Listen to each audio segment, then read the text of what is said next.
This time of year, it happens a lot. Now, looking for plumbing and heating supplies, don't fumble away your time and money with those other places. Go to supplyhouse.com. They have a stacked team, fast shipping, industry low prices, undefeated service. Take it to the house, supplyhouse.com. Okay, we got a couple of calls in here. Harold Baines, what's up, Jim? Hi, Mike. I wanted to talk about the Harold Baines election. Mm-hmm. And I think it was kind of a perfect storm that got him elected. Mm-hmm. The era is the modern era ballot, which is guys who had the predominance of their careers after 87, but they had to be retired by 2003. So you have a pretty thin ballot. Well, why is that guy? Why did they have to put someone in from his era? Well, that was the era that they voted on this year. Yeah, but why does he have to get in? Well, that's another story. I think what happened was, ironically, I felt that the committees, the veterans committees, were looking at some of the advanced analytics and the sabermetrics to look at guys who were better defenders and had their value for base running and walks and those kinds of things, all around players like Alan Trammell last year. Baines was more of a traditional guy in terms of a veterans committee guy because of players that were retired in 2003, other than Pete Rose, who's not eligible. He had more hits and more total bases than anybody that wasn't yet in the Hall of Fame. Again, what does that have to do with Baines, though? Well, I think they wanted to vote somebody in. The Veterans Committee, much as it was back when Frankie Frisch. So you vote in a guy. You vote in a guy who was at best a pretty good player. Yeah. Guy made the he was All-Star kind of team the best 6 available. No, he's not. Come on now. I mean, that's available for he's the only era. No, that's not true either. I mean, I could get you guys. I can give you guys. Give me the era. Give me the years. I'll give you guys who are better. Guys that were playing bulk of their career after 87, but were retired by 2003. Yeah. That ballot was pretty thin. You had Charlie Manuel, who had one world championship and 1,000 wins as a manager. No, that's not the profile of a guy that's going to be a Hall of Famer. First of all, who says the guy had to be out by? Who made those years? There's no parameters that has to be those years. Automatically, the guy had to fit inside those years. He can't go 1 year over one way or the the Well, it was the bulk of their career after 87. But I mean, played from 80 so to 2001. you could easily come up with. There's so many better players that played in any one of those decades. You could come up with players that played just a decade in that era and were better players than this guy. There were so many better players. This guy wasn't even this guy was an ordinary player. He wasn't even. He made 6 All-Star teams. He never finished in the top 15 in an MVP vote in his career. I mean, the guy never hit 30 home runs. He was a left-handed power hitter. He never hit 30 home runs. He never scored 100 runs in his life. He played 22 years. I'm not saying I would have voted for him, but I think the guy got 6% of the vote at best. How the heck can he get in the Hall of Fame? He never got more than 6% of the vote in a year. Part of the thing, too, is look at the guys on the committee who were former teammates or worked with him in some capacity. I don't care if his family was on the committee. The guy got 6% of the vote at peak. How does he get in the Hall of Fame? It makes a mockery of the whole voting. Well, and there are a lot of comparable guys, as you said, that are going to be on the Hall of Fame ballots for these eras as they cycle through over the next several years. Not comparable, much better. Not even comparable, much better. This guy got 6% of the vote at his peak. He was never even under consideration to get in the Hall of Fame. Never even considered at any point. 6% of the vote was his peak. Ed in Mattawan, what's up, Ed? Hey, Mike, how you doing? What's happening? Hey, it's great to have you back on the airwaves, by the way. Thanks. Hey, on Harold Baines, I didn't realize it was only 6%. That's insane. But, here's what you need to know about the Hall of Fame. Harold Baines is in the Hall of Fame, and Albert Bell will never even be considered. Well, we know that, but Albert Bell made his own bed. We can at least understand that, but there's a lot of other guys who were really good players. I hear you, Mike. I mean, if you want to go by things like that, Greg Nettles could be in the Hall of Fame. No. He was the leading third. Well, I'm just saying, if you want to lower the standards. My God, the guy is a lifetime, like, 250 hitter. Yeah, but he led all third basemen in home run for a couple of decades, until a few years ago. I'm just pointing out. I'm not saying he's. No, it is. I'm not saying he's in the Hall of Fame. What do you mean, no? Wait a second. The most career How home runs by a third baseman. How is that true? Oh, look it up. Look it up. Wait a second. How many did Mike Schmidt hit? I'm talking about left-handed third baseman. Oh, well, you just said third baseman. Mike, I'm not saying he should be in the Hall. I'm just. Well, wait a second. What you said is you said he's the home run hitting his third baseman. Not even close.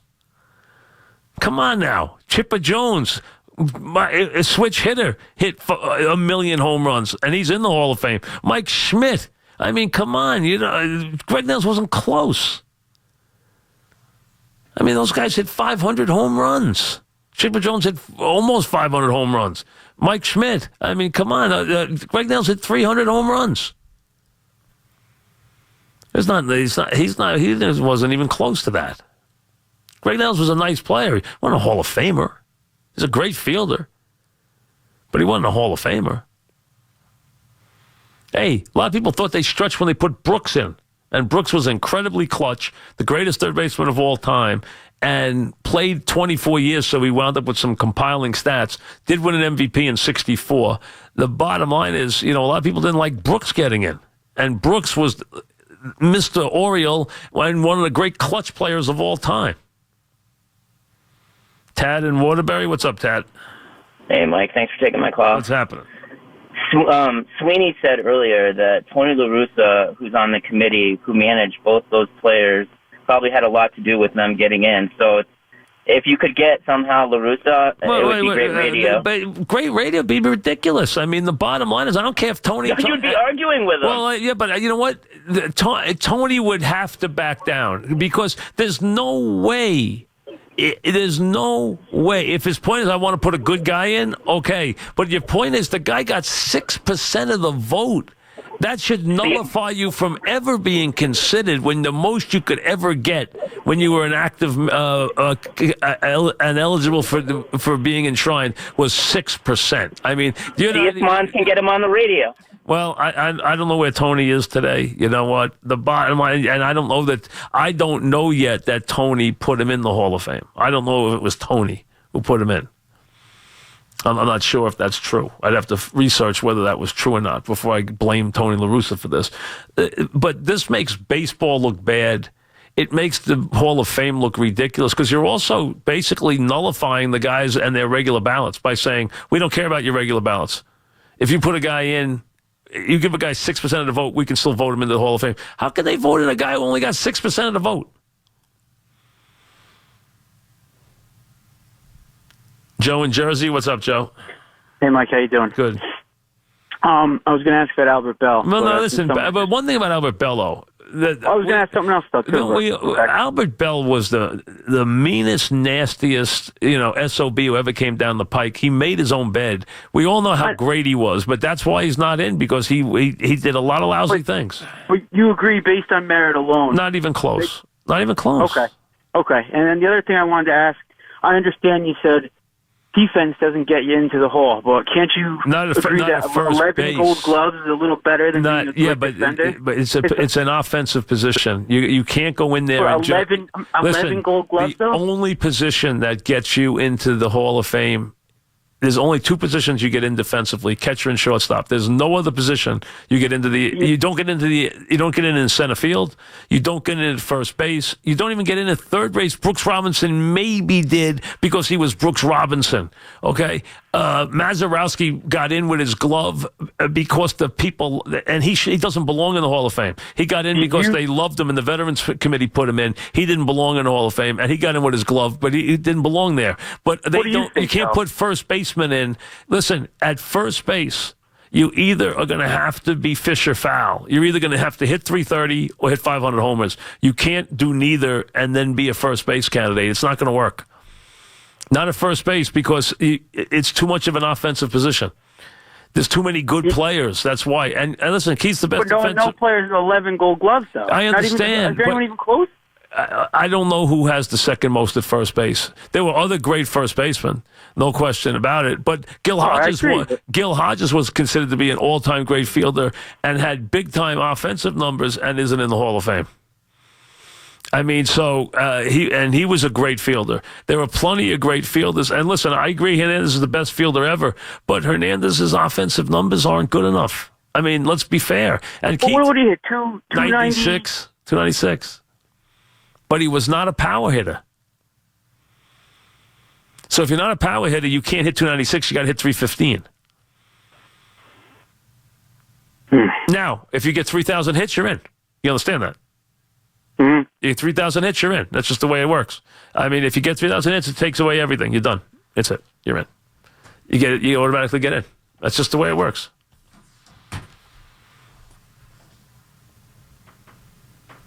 Okay, this is what it says about Baines here.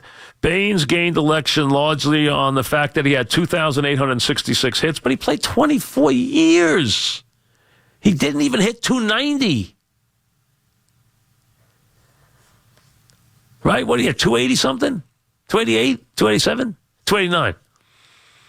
And was helped by his manager, Tony LaRussa, and Jerry Reinsdorf, the White Sox owner, who erected a statue of Baines in Chicago. If you stretch really, really, really, really hard, you can make a case for him being a professional hitter. I mean, that's ridiculous. No, you can't. No, you can't. I'm sorry. No, you can't. 24 years, 22 years, 6 All-Star teams. Never finished in the top 15 and an MVP. Not in the top 15. You have players who were in the top 5 10 years in a row. Great players like Mickey Mantle. 10 years in a row, top 5. 8 years in a row, top 3. I mean, no one's expecting that, but that's a Hall of Famer. Never in the top 15 in any year.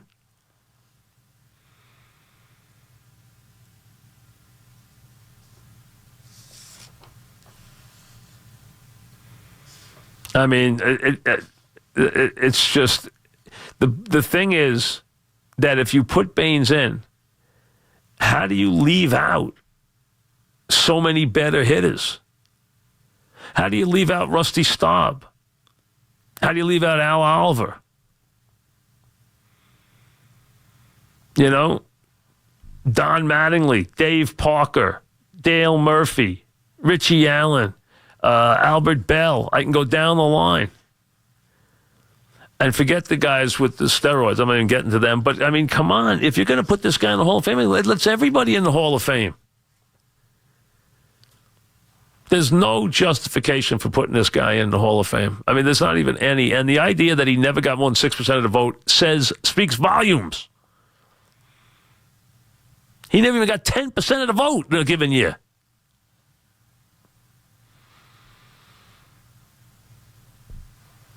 Billy in Bay Ridge, what's up, Billy?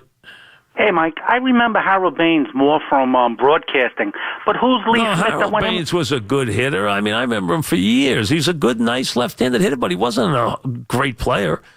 But who's Lee Smith? I don't remember him. I can't recall. No, Lee Smith, come on, man. Lee Smith was a dominant reliever. How do you not remember Lee Smith? I mean, Lee Smith was a big-time reliever. I mean, Lee Smith finished in the top 3 in the Cy Young voting at least 3 times, maybe more. Lee Smith, listen, Lee Smith, you can at least argue about. I wouldn't have voted him in. I can argue about him. Lee Smith got 50% of the vote. Lee Smith is an arguable Hall of Famer. Arguable. I vote no, but he's arguable. Back after this.